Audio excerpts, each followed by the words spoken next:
How did the Treaty of Rome expand the European Union? Have you ever wondered how a simple treaty could change the course of a continent? The Treaty of Rome, signed on March 25, 1957, is one such document that laid the groundwork for what we now know as the European Union. Initially, it brought together 6 countries: Belgium, France, West Germany, Italy, Luxembourg, and the Netherlands. The aim was to create a European Economic Community, or EEC, focused on economic integration through the free movement of goods, services, capital, and labor.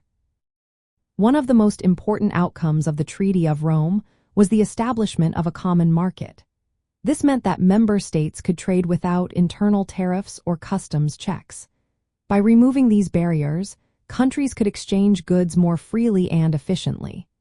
This economic interdependence was designed to reduce the chances of conflict by promoting shared prosperity among nations. The treaty also created an institutional framework to manage this new economic collaboration. It established organizations like the European Commission and the Council of Ministers. These institutions were responsible for enforcing common policies and ensuring that member states adhered to the rules. Additionally, the treaty introduced a parliamentary assembly, which later evolved into the directly elected European Parliament, enhancing democratic legitimacy within the Union. Beyond trade, the Treaty of Rome expanded into various policy areas.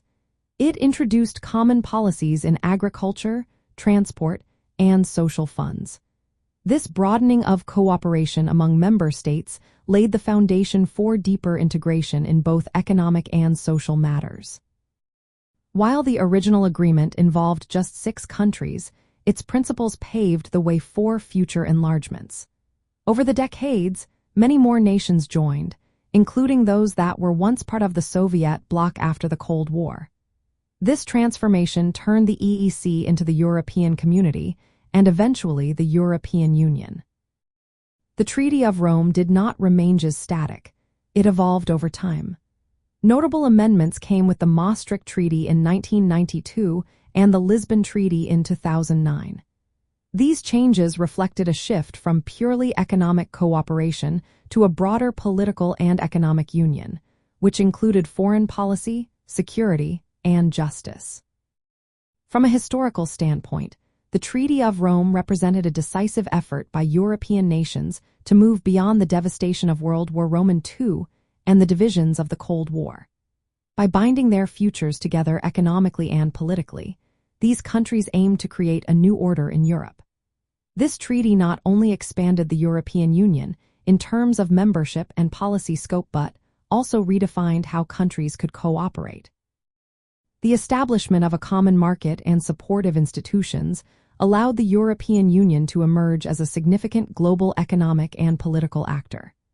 It influenced trade, security, and diplomacy on a worldwide scale. The Treaty of Rome showed that economic integration could serve as a foundation for peace and stability in a continent that had seen much conflict.